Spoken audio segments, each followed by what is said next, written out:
Hola, ¿qué tal? Buenos días, buenas tardes. Hoy estamos en otra edición más de su canal, Los Ignoramos. Aquí estamos los dos más grandes ignoramos que hay en este mundo. Mi amigo Luis Calixto, Willy, que está desde Edimburgo, Escocia, y su servidor, Chef Vladimir, desde la ciudad de León, Guanajuato. El día de hoy vamos a tomar un tema que, pues a lo largo de la historia es muy importante, es la diferencia y cómo viajan en conjunto la información y el conocimiento. Y bueno, pues hablando de eso, estamos en la época donde tenemos más información disponible que nunca. Por ahí, en algún momento alguien preguntaba, imagínate si un día existiera alguien que lo supiera todo, ¿no? Y el día de hoy lo conocemos, se llama Google, lo sabe todo. Pero pensamos que eso iba a ser la solución para todos los problemas, para todas las cuestiones en todos lados, y ya vemos que no. Ya vemos que no, porque parece que muchos no contemplaron que había muchos tipos de información, o que había información que podía ser falsa de manera con dolo, y había información que podía ser simplemente errónea. Y entonces ahora vamos a esperar a que llegue alguien que pudiera decirnos o ayudar a discernir cuál es la información correcta. Aunque pues, desde hace algunas décadas el concepto de verdad se desapareció. Y se sigue intentando desaparecer. Afortunadamente todavía habemos quien creemos que sí existen cosas que son ciertas, que no todo es cuestión de enfoque. Sí hay cosas que son ciertas, que no dependen del cristal con el que mira cada persona. Pero bueno, hay una campaña mundial desde los 60 para aniquilar el concepto de verdad, el concepto de correcto, el concepto de cierto. Y pues ahí damos brinco al conocimiento. Siempre hemos conocido personas que traen muchos datos todo el tiempo, hay gente que le gusta manejar mucha información. Y tiene, no sé, me recuerda a algunos profesores de historia que decían, sí, recuerdo, era una tarde y eran las 4:30 cuando ese presidente mencionó tal cosa. Y después nos damos cuenta que puede que alguien tenga toda esa información, ¿no? Pero dices, oye, ¿qué fue lo más importante de ese presidente? Bueno, te puedo decir a qué hora se levantaba, ¿no? Entonces dar el salto de la información al conocimiento, pues es algo crucial. Todavía estamos buscando y es lo que vamos a tratar ahorita de llegar a alguna conclusión, como en todos nuestros episodios anteriores. Willy y yo somos unos seguidores, si no me dejas mentir, pero somos los fans, nuestros maestros. Tratamos de entender, aunque no lo logramos en su totalidad y esperamos hacerlo antes de morir, esta dinámica para lograr llegar a entender algunos de los conceptos como los hizo Sócrates, ¿no? En su momento. Entonces, ¿cómo ves, Willy? ¿Por dónde empezamos, no? ¿Por la información o por el conocimiento? Pues antes que nada, hola de nuevo a todos. Estoy muy contento por tener la oportunidad de hacerlo, de hacer esta edición más. Y una de las cosas que quería agregar es que es verdad que somos los más grandes ignoramos en el mundo, y que a partir de ahora una cosa que queremos intentar hacer es agregar ligas o recursos ya sea a la descripción de YouTube o en Spotify o en donde esté, para intentar poco a poco ir dando herramientas para solucionar o un antídoto a la ignorancia, ¿no? Que es el propósito de estas platicadas. Y creo que en lo que comentas, podríamos comenzar por una especie de definición, aunque no sea la definición de diccionario, pero para los propósitos de esta conversación, creo que la información y el conocimiento uno los podría definir como la información son ciertos datos, como tú dices, ¿no? A las 4:30 el presidente, bla, bla, bla.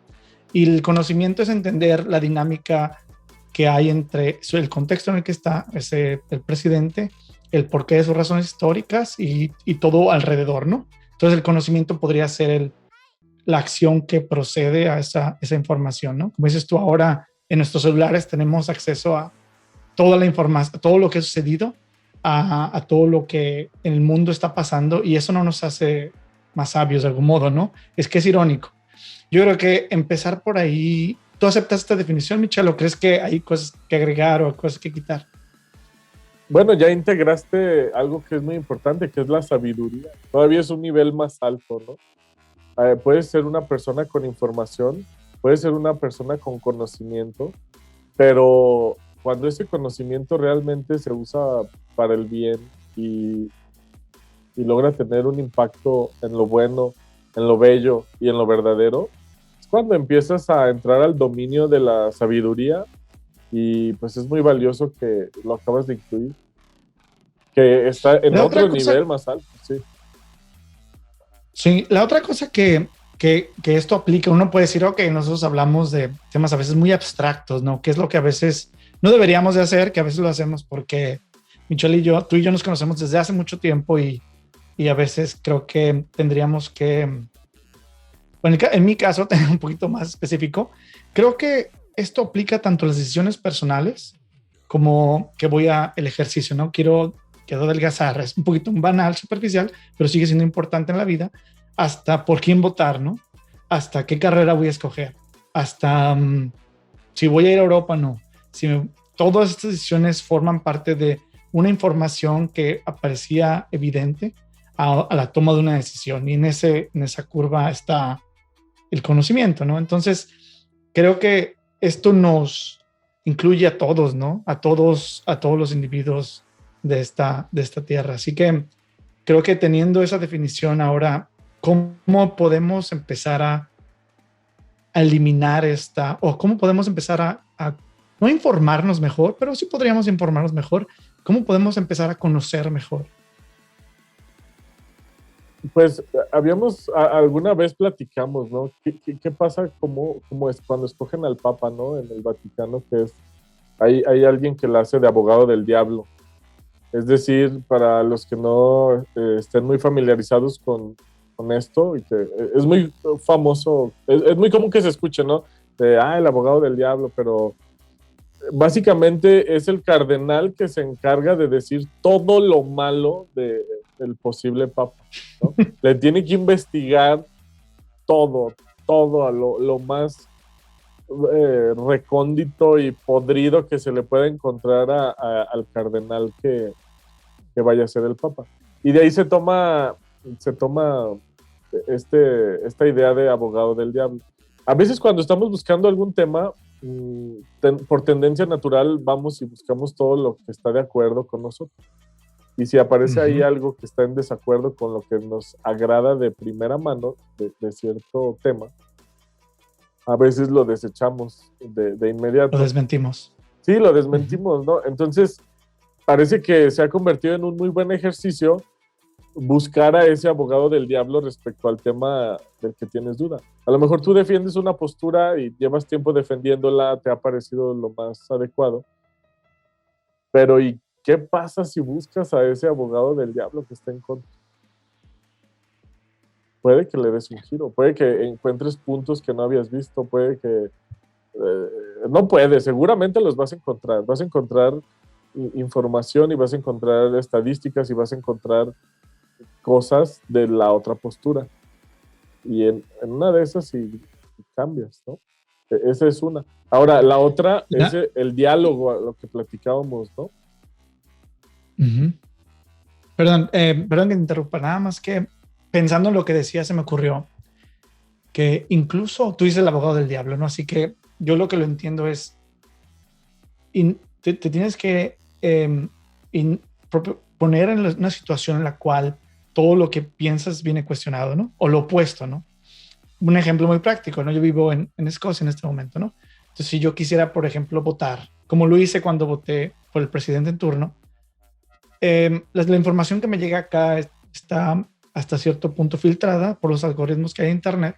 Entonces, yo tengo la opción de a hablarle a una persona que comparte mi ideología, pero al mismo tiempo yo tendría que hablarle a una persona que está en contra, ¿no?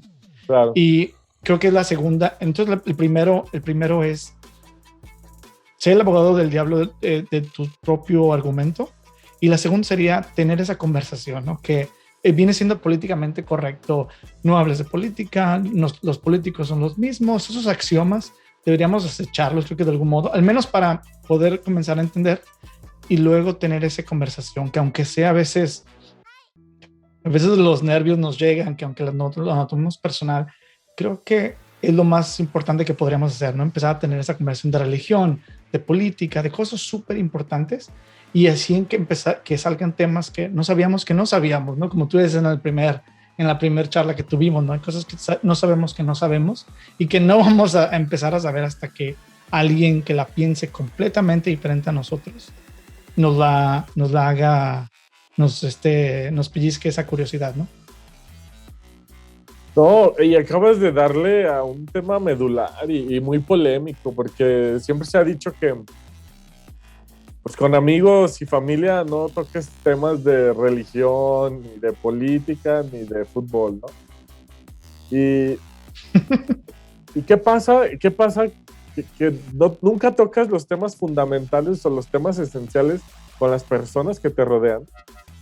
Y lo único que sucede es que no los conoces. Y no te conocen. Porque siempre todas las pláticas, las charlas, las reuniones giran en torno a lo banal. Y pues eso es lo que quiere el llamado establishment, ¿no? Quiere que la gente no dialogue de política, quiere que la gente no debata, quiere que la gente no se enriquezca, quiere que la gente no intercambie puntos, solamente quieren ser ellos, como si el establishment, como si la clase política de antaño, como si ellos fueran los dueños de estos temas. Es decir, solo nosotros podemos hablar de política, solo nosotros podemos debatir de religión, solo nosotros los sabios elegidos que fuimos preparados y que estamos por encima de todos ustedes, tenemos el monopolio del debate sobre política. Y desgraciadamente muchos decimos, oh sí, está bien, solo ustedes, nosotros no. Y después cuando está el país o los países como están ahorita, nos preguntamos por qué. ¿Por qué la gente vota así? ¿Por qué la gente no vota así? Pues porque no debatimos de política. O por qué la gente votó así, ¿no? O sea, ¿por qué en un pasado el PRI se mantuvo en el poder por mucho tiempo y nos preguntamos qué estaban pensando, ¿no? O sea, ¿por qué nos vino cuestionado eso? Si alguien lo cuestionó, ¿por qué no agarró fuerza y por qué no llegó a ser, como en todos los países, de algún modo la alternancia democráticamente diversos? Sí, llega a haber una oposición, ¿no? Entonces, creo que lo que hasta ahorita vengo entendiendo es que ya hemos hablado del diablo, tengamos esa conversación con familiares, con amigos. ¿Cuál crees que sea la manera? Y esto obviamente todos somos culpables, de no tomar a la personal, que cuando estamos hablando de una persona o un método, ¿no? Porque estamos hablando de política, pero bien podría ser de alimentarnos mejor, ¿no? Que hasta a veces es más hablado que temas políticos o temas de educación o temas sociales. ¿Cuál crees que sea el modo para no tomar una personal? Si hay uno, ¿no? Puede ser que no haya, pero tengo curiosidad al respecto. Bueno, no lo tenemos, pero al menos en la experiencia que hemos tenido, primero el que la intención no sea ganar, ¿no? Eso no significa que no defiendes tu punto, porque lo tienes que defender porque por algo lo crees. Si no creyeras que fuera verdad, pues no lo defenderías, no lo defenderías.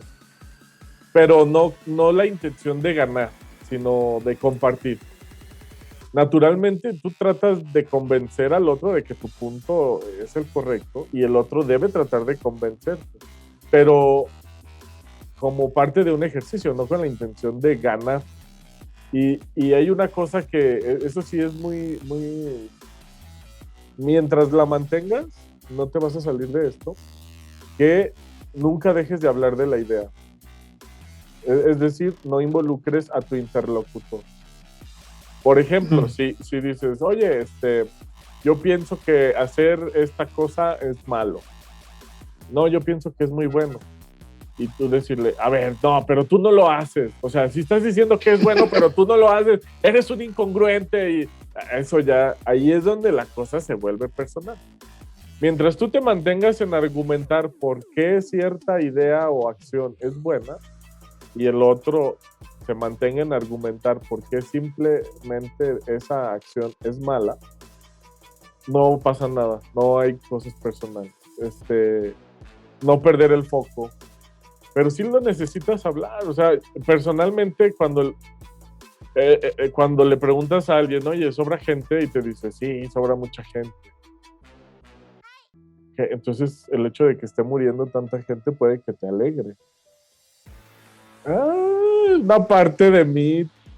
Y entonces dices, oye, entonces eres medio fascista, ¿no? O sea, ¿qué onda? Y a veces sin saberlo, pues. Sí, sin saberlo, porque ni siquiera tú te conoces. Porque no se ha hablado. Ni siquiera no se ha tenido esa conversación. Ni siquiera contigo mismo. Y ahí empieza el problema. Ten esa conversación contigo mismo. Y después de tener esa conversación contigo mismo, tenla con los demás. O sea, yo le diría a todos los ignoramos, después de ver este video, bajen o vayan a la mesa y vamos a hablar de religión. Vamos a hablar del papel fundamental de Dios como deportista en el tema de la política, ¿no? Para juntar deporte y política. Incluso no, es broma. Vamos a hablar. Pero ningún tema está fuera de límites, ¿no? Porque deberíamos de echarlo políticamente correcto por la ventana. Claro, pero y creo que incluso ir más adelante y decir, vamos a hablar del papel del Estado en México, ¿no? O sea, tener temas más estructurados, que es cierto, todos tenemos que trabajar y a veces el tiempo libre no es tanto, pero en esos tiempos que a veces los malgastamos con entretenimiento o en el celular, en las redes sociales, pues en realidad querer decir, quizás que eso es importante y vamos a tener esta conversación, ¿no? Va a ser difícil, nos vamos a agarrar de las greñas, pero si al final tú y yo vamos a nuestras casas o vamos a nuestros cuartos y somos mejores personas, esto multiplicado nos hace mejor sociedad, ¿no?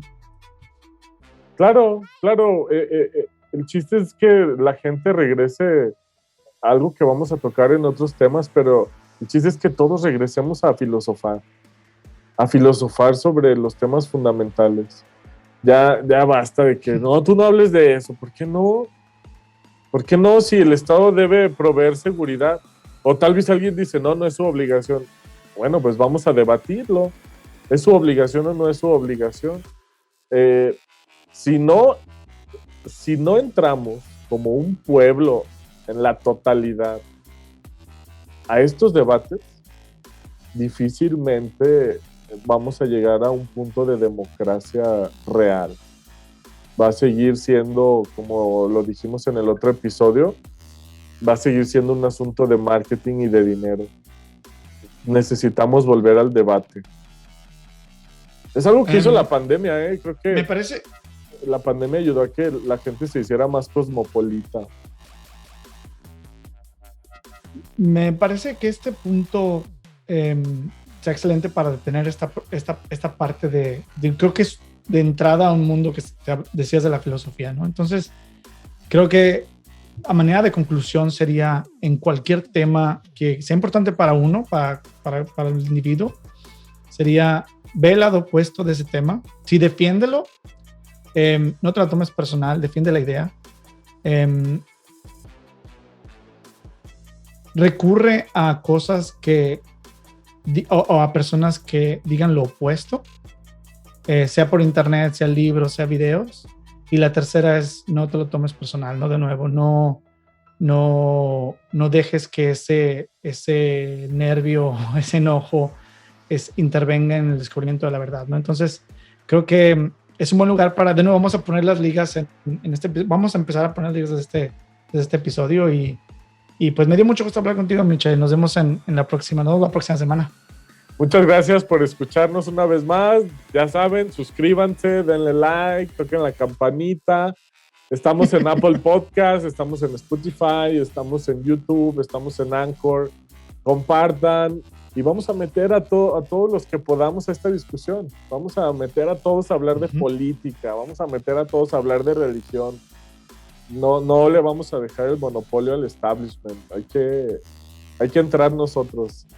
Gracias, Willy. Y eso no es hacer el mundo más ignoramos, solo menos ignoramos a través de la ignorancia. Pero así que hasta la próxima. Hasta la próxima.